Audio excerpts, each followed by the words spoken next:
Hello, इस video में हम बात करेंगे एनसीईआरटी क्लास 7th के इंग्लिश लिटरेचर जिसका नाम है हनीकॉम्ब के चैप्टर नंबर 1 के दूसरे भाग की। यहाँ आप अपने स्क्रीन पर देख रहे हैं कि चैप्टर 1 खुला हुआ है जिसका नाम है 3 क्वेश्चंस यानी 3 प्रश्न।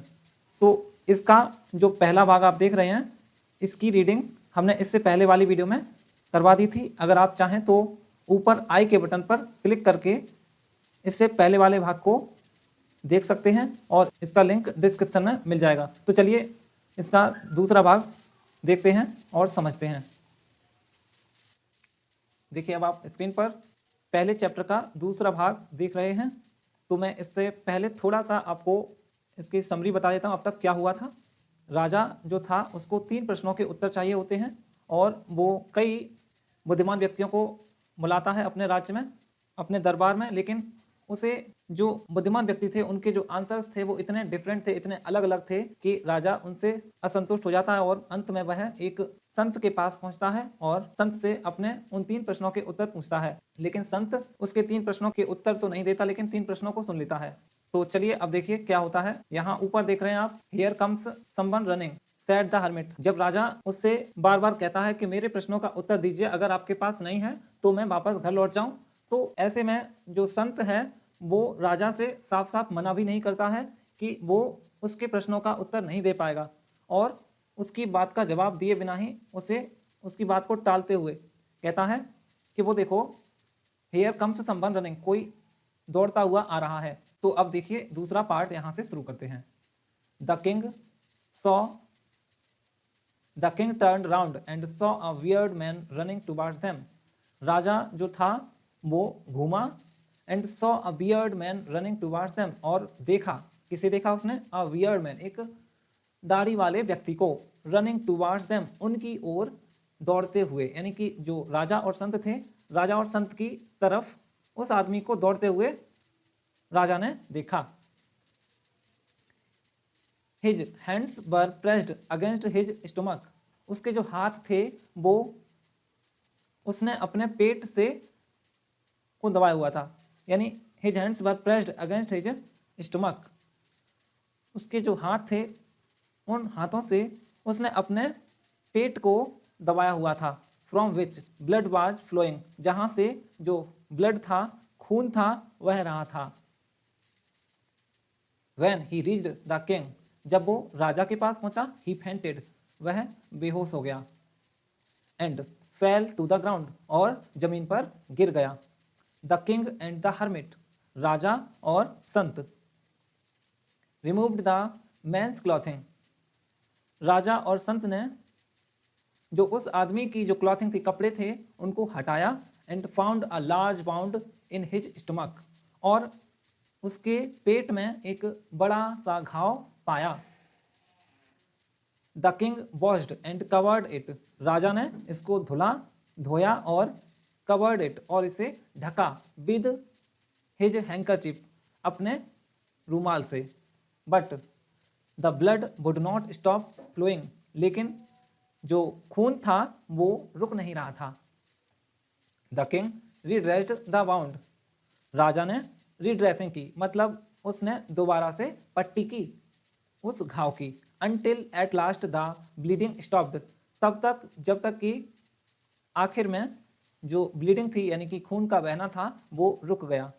यानी वो तब तक पट्टी बदलता रहा जब तक कि खून का बहना रुक नहीं गया। द मैन फेल्ट बेटर, उस आदमी ने अच्छा महसूस किया। यहां देखिए, मैंने जो उस आदमी, उसका मतलब है ये द मैन, यानी कि हम उसी व्यक्ति की बात कर रहे हैं। द जो लग रहा है, वैसे तो द का कोई मतलब नहीं होता, लेकिन द इस चीज को इंडिकेट कर रहा है कि हम उसी व्यक्ति की बात कर रहे हैं, तो इसलिए द मैन फेल्ट बेटर, उस आदमी ने अच्छा महसूस किया। एंड आस्क्ड फॉर समथिंग, और टू ड्रिंक, कुछ पीने के लिए मांगा। The king brought fresh water, राजा ताजा पानी लाया। And gave it to him, और यह उसे दे दिया। By this time the sun had set, और इसी समय तक इस समय तक जो सूरज था वो छिप चुका था, यानी द सन हैड सेट, सूरज छिप गया था। And the air was cool, और हवा ठंडी थी, यानी हवा जो थी वो ठंडी थी। The king with the hermit's help carried the wounded man, राजा जो था, राजा ने हर्मिट की सहायता से, संत की सहायता से उस घायल व्यक्ति को इनटू द हट, झोपड़ी में लाया या ले गया। राजा जो था वो संत की सहायता से उस घायल व्यक्ति को झोपड़ी के अंदर ले गया। And laid him on the bed, और उसे बिस्तर पर लिटाया। The man closed his eyes, जो आदमी था उसने अपनी आंखें बंद कर ली। एंड ले क्वाइट, और शांति से लेट गया। The king tired by his walk, the king tired by his walk and the work he had done lay down on the floor and slept through the night, जो राजा था tired by his walk and the work he had done, थका हुआ था या थका हुआ था किससे, by his work, अपने by his walk, अपने चलने से, जो चला था, and the work, और जो उसने कार्य किया था, he had done, यानी कि जो उसने कार्य किया था उससे, और जो चला था उससे कार्य से जो राजा था वो थक गया था। तो वो राजा जो था वो फर्श पर लेट गया। And slept through the night, और रात भर सोता रहा। व्हेन ही अवोक, जब वह जागा, it was several minutes before he could remember, जब वह जागा तो कई मिनट बीत चुके थे, बिफोर ही कुड रिमेंबर, कि उसे याद आ पाता, वह याद कर पाता कि वेयर ही वाज, कि वह कहाँ है। And who the strange weird man lying on the bed was, और जो स्ट्रेंज बियर्ड मैन, जो दाढ़ी वाला विचित्र आदमी था, वो जो लेटा हुआ था बेड पर, lying on the bed, bed पर लेटा हुआ था, जो विचित्र दाढ़ी वाला व्यक्ति वो कौन था, उसे याद नहीं आ रहा था कई मिनट्स तक। तो forgive me said the beard man in the week voice, जो दाढ़ी वाला व्यक्ति था उसने कमजोर आवाज में, यानी इन अ वीक वॉइस, कमजोर आवाज में कहा, फॉरगिव मी, मुझे माफ कर दो। व्हेन ही सॉ, जब उसने देखा, that the king was awake, जब उस दाढ़ी वाले व्यक्ति ने देखा कि राजा जाग गया है, तो उस दाढ़ी वाले व्यक्ति ने कमजोर आवाज में कहा, मुझे माफ कर दो। तो आगे क्या हुआ देखिए, I do not know you, मैं तुम्हें नहीं जानता हूं। And have nothing to forgive you for, और मैं तुम्हें क्यों माफ करूं, मेरे पास कुछ भी नहीं है तुम्हें माफ करने के लिए, मतलब कोई बात ही नहीं है जो मैं तुम्हें माफ करूं। सेड द किंग, राजा ने ऐसा कहा। राजा ने कहा कि मैं तुम्हें जानता भी नहीं हूं और कोई बात भी नहीं है जिसके लिए मैं तुम्हें माफ करूं। आगे देखिए, you do not no me but I know you, तुम मुझे नहीं जानते हो बट आई नो यू, लेकिन मैं तुम्हें जानता हूं। I am that enemy of yours who swore revenge on you, I am that enemy, मैं तुम्हारा वो दुश्मन हूं। I am that enemy of yours, मैं तुम्हारा वो दुश्मन हूं, वो एनिमी हूं जिसको who swore on you, who swore revenge on you, जिसने तुमसे बदला लेने की कसम खाई थी। Because you put my brother to death and seized my property, क्योंकि तुमने मेरे भाई को मृत्यु दी, एंड सीज्ड माई प्रॉपर्टी, और मेरी प्रॉपर्टी को भी जब्त कर लिया। I knew you had gone alone to see, मुझे पता चला, मैं जानता था कि you had gone alone to see that hermit, उस संत को मिलने या उस संत को देखने तुम अकेले गए हो, मैं यह जानता था।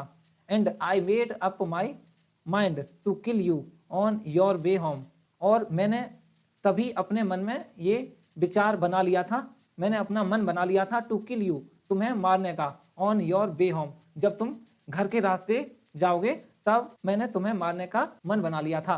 बट द डे पास्ड, लेकिन दिन गुजर गया, and you did not return, और तुम वापस नहीं लौटे। So I left my hiding place, तो इसलिए मैंने अपना छिपने वाला स्थान छोड़ दिया। And I came upon your bodyguard, और मैं तुम्हारे अंगरक्षक की तरफ आया या उसके पास आया। हु रिकॉग्नाइज्ड मी, उसने मुझे पहचान लिया या जिसने मुझे पहचान लिया। एंड बाउंडेड मी, और मुझे घायल कर दिया। आई एस्केप्ड फ्रॉम हिम, मैं उससे तो बच गया। But I should have dead, लेकिन मैं मर ही जाता। If you had not dressed my bounds, अगर तुमने मेरे घाव को ड्रेसिंग न की होती, मेरे घाव की पट्टी न की होती, तो मैं मर ही जाता। I wished to kill you, मैंने तुम्हें मारने की इच्छा थी, मेरी इच्छा थी तुम्हें मारने की। And you have saved my life, लेकिन तुमने मेरी जिंदगी बचाई, तुमने मेरा जीवन बचाया। Now if I live I will serve you as your most faithful servant, और अब यदि मैं जीऊंगा तो मैं तुम्हारी सेवा करूंगा। As your most faithful servant, तुम्हारे सबसे वफादार सेवक के रूप में तुम्हारी सेवा करूंगा। And will order my sons to do the same, और अपने बेटों को भी, अपने पुत्रों को भी इसी तरह का आदेश दूंगा। फॉरगिव मी, मुझे माफ कर दो। The king was very happy to have made peace with his enemy so easily, राजा बहुत खुश था। To have made peace with his enemy, अपने शत्रु के साथ शांति बनाने के लिए राजा बहुत खुश था। सो इजली, इतनी आसानी से। यानी कि अब देखिए यहाँ पर मैं पूरा इस लाइन को एक साथ पढ़ता हूँ और तब मैं आपको हिंदी बताता हूँ इसकी क्या होगी। The king was very happy to have made peace with his enemy so easily, राजा अपने शत्रु के साथ इतनी आसानी से शांति बनाने के लिए बहुत खुश था। And to have won him over as a friend, और इसलिए भी कि उसने उसे अपने मित्र के रूप में जीत लिया था। ही नॉट ओनली फॉरगिव हिम, उसने न केवल उसे माफ किया, बट सैड, बल्कि कहा, he would send his servants, वह अपने सेवकों को भेजेगा। And his own doctor to look after him, और अपना खुद का डॉक्टर भेजेगा उसकी देखभाल करने के लिए। And he promised to give back the money, and he promised to give back the man his property, और उसने उस आदमी को उसकी प्रॉपर्टी, उसकी संपत्ति वापस करने का वचन भी किया या वादा भी किया। अगला पैराग्राफ देखिए। लीविंग द बाउंडेड मैन, उस घायल व्यक्ति को छोड़ते हुए। The king went out of the hut, राजा जो था वो झोपड़ी से बाहर गया। And looked round for the hermit, और चारों तरफ देखा हर्मिट को। Before going away he wished once more to get answers to his questions. Before going away he wished once more to get answers to his questions, जाने से पहले ही wished once मोर, उसने एक बार और इच्छा जताई। टू गेट आंसर्स, उत्तर पाने की। टू हिज क्वेश्चंस, अपने प्रश्नों के, यानी जाने से पहले उसने अपने प्रश्नों के उत्तर एक बार फिर से जानने की इच्छा जताई। The hermit was on his knees sowing seeds in the beds, जो हर्मिट था वो अपने घुटनों के बल पर था और क्यारियों में बीज बो रहा था। That had been dug the day before, जिन्हें एक दिन पहले ही खोदा गया था। यानी कहने का अर्थ यह है कि हम पूरी बात को ऐसे बोल सकते हैं।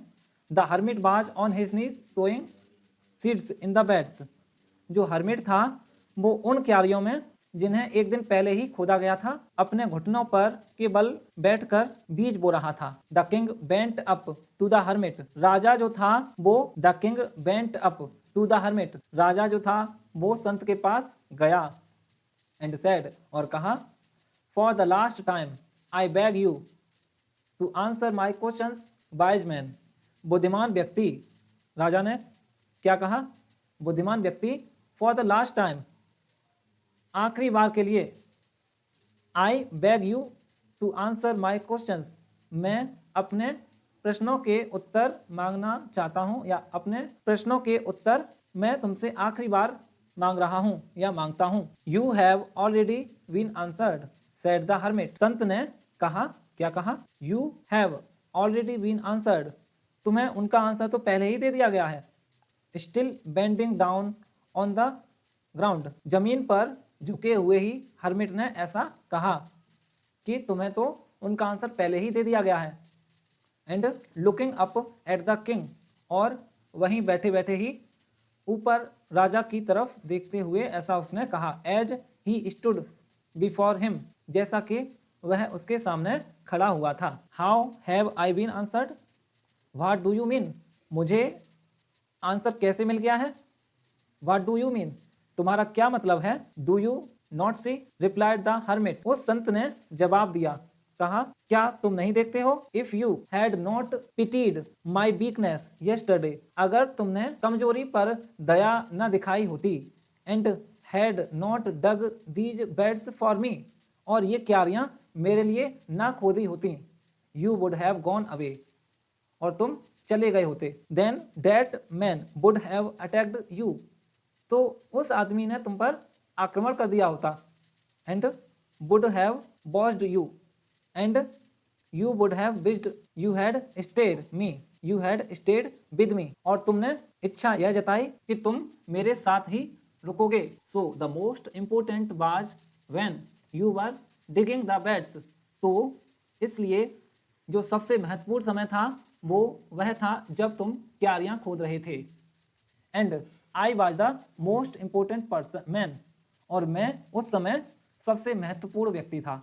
And to do me good was your most important business, और मेरे लिए जो अच्छा कर रहे थे वह तुम्हारे लिए सबसे महत्वपूर्ण कार्य था। आफ्टरवर्ड्स, उसके बाद, when the man ran to us, जो आदमी था वह आदमी जब हमारे पास दौड़ कर आया, the most important time was when you were caring for him, तो सबसे महत्वपूर्ण समय वो था जब तुम उसकी देखभाल कर रहे थे। When you were caring for him, यानी तुम उसकी देखभाल कर रहे थे। Because if you had not dressed his wounds he would have dead without having made peace with you, because, क्योंकि, if you had not dressed his wounds, अगर तुमने उसके घावों को पट्टी न की होती, he would have dead without having made peace with you, तो वह बिना तुमसे शांति बनाए ही मर जाता। So he was the most important man, तो इसलिए वह सबसे महत्वपूर्ण व्यक्ति था। And what you did for him was your most important business, और तुमने जो उसके लिए किया वह तुम्हारा सबसे महत्वपूर्ण कार्य था।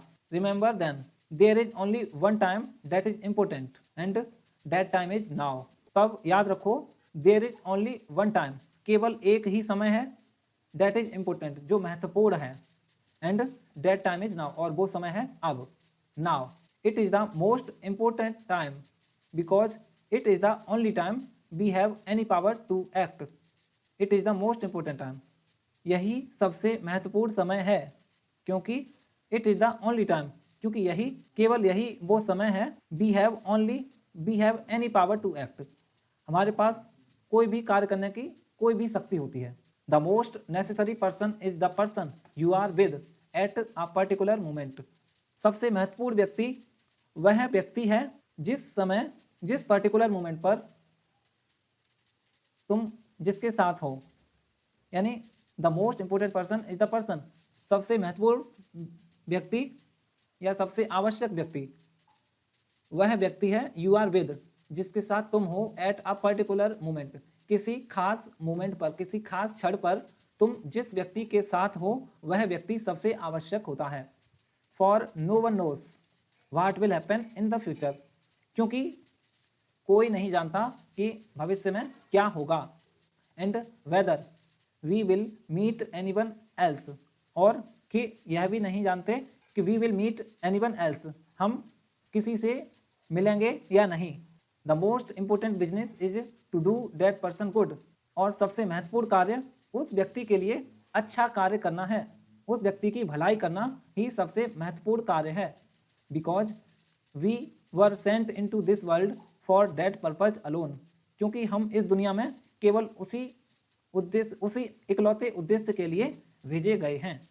ये कहानी लियो टॉल्स्टॉय ने लिखी है। तो आपने देखा कि ये चैप्टर यहाँ पर कंप्लीट हो जाता है। हम अपनी अगली वीडियो में नए चैप्टर के साथ मिलेंगे।